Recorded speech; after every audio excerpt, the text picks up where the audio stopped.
में दूध है, पानी है, मतलब मोची बनूंगी, तरकीब बनूंगी।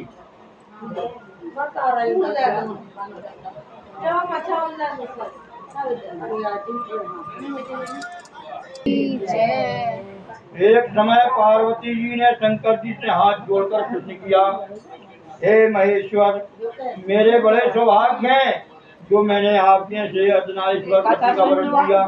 क्या मैं जान सकती हूँ मैंने कौन सा पुण्य का अर्जन किया? आप अंतर्यामी हैं, मुझ दासी को बताने की कृपा करें।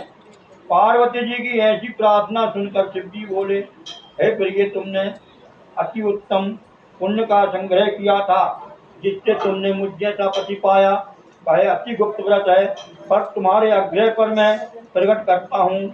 वह यह है कि भादों की शुक्ल पक्ष की तीज का नाम व्रत हरतालिका के नाम से प्रसिद्ध है। यह व्रत जैसे तारा ग्रहों में चंद्रमा, नव ग्रहों में सूर्य और बाणों में ब्राह्मण और वेदों में शाम और इंद्रियों में मन रूप, ऐसा यह व्रत श्रेष्ठ है। जो तीजा हस्त नक्षत्र उक्त पड़े तो और भी महान पुण्यदायक होता है।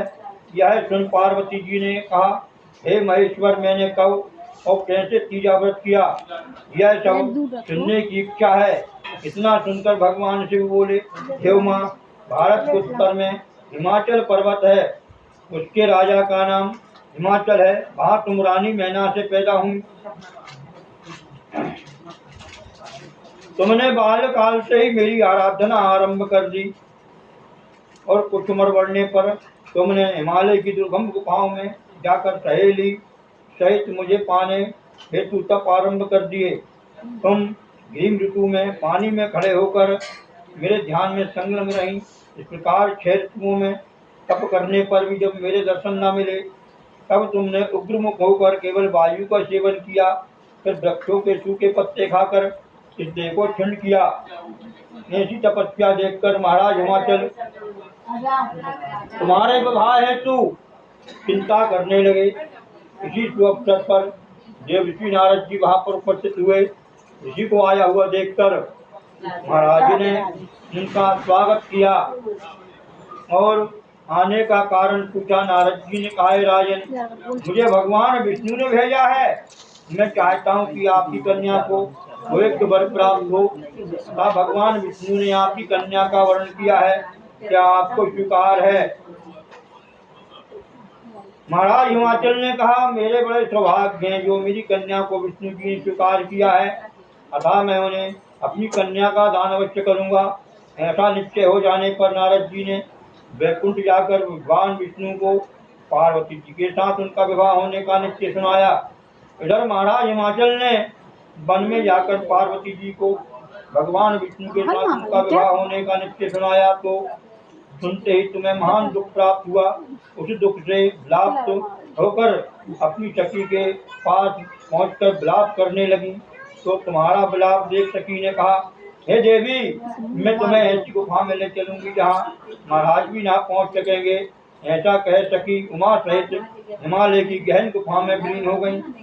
तब राजा हिमाचल घबराकर पार्वती को ढूंढते हुए विलाप करने लगे कि मैंने विष्णु को वचन दिया है, वह कैसे पूर्ण होगा। ऐसा कहे मूर्छित हो गए।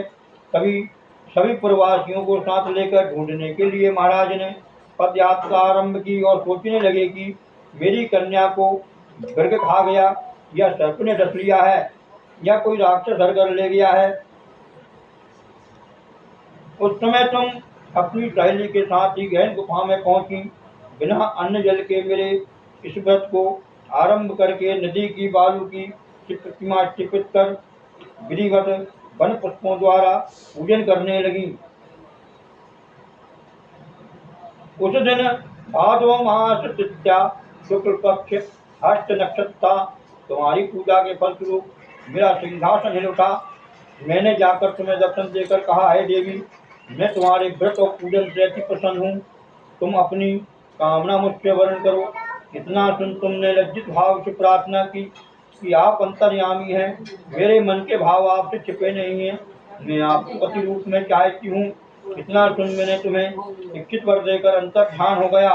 इसके बाद तुम्हारे पिता हिमाचल तुम्हें मंत्रियों सहित ढूंढते हुए नदी के तट पर मारे चोक के मुक्की ठोकर गिर पड़े। उसी समय तुमने मेरी बालू की मूर्ति विसर्जन हेतु नदी पर पहुंची।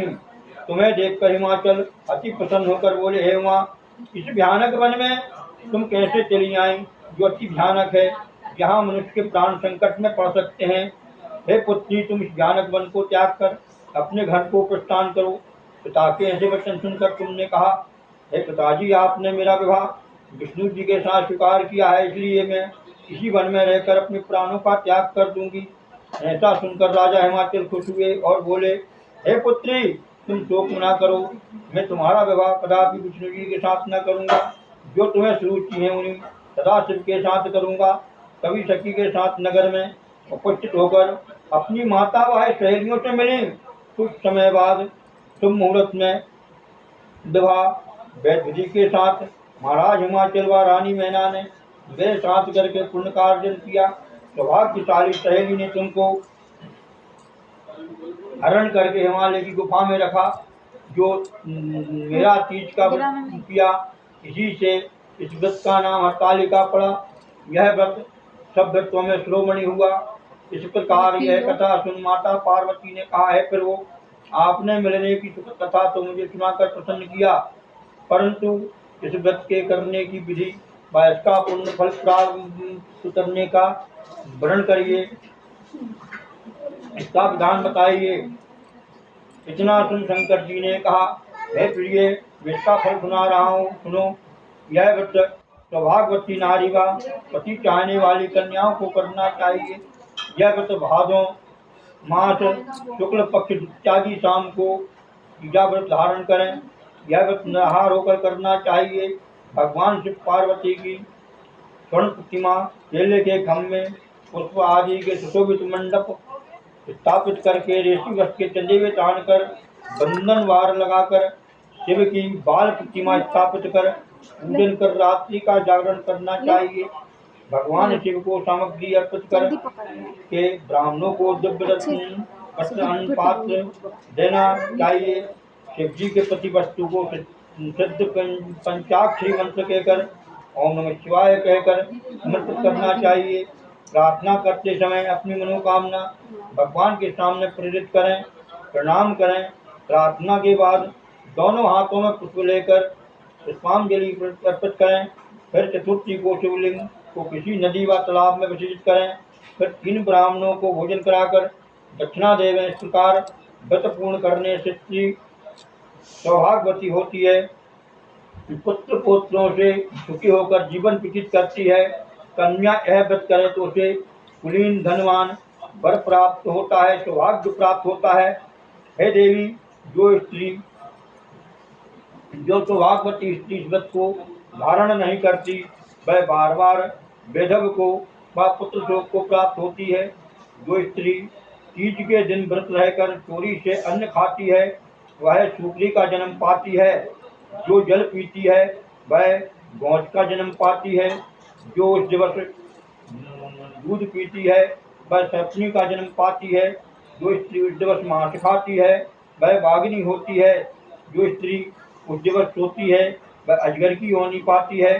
हे उमा, जो स्त्री अपने पति को धोखा देती है, वह अगले जन्म में मुर्गी का रूप धारण करती है। और जो स्त्री इस व्रत को श्रद्धा भक्ति से विधि पूर्वक करती है, वे सुंदर पति को प्राप्त करती हैं और वह दूसरे जन्म में तुम्हारे समान रूपवान होकर इसी संसार में उत्तम सुख भोगती। बोल शंकर भगवान की जय। हम तो भाई जल भी पी लो, अब कछु भी हो। अब मोती बात एक है।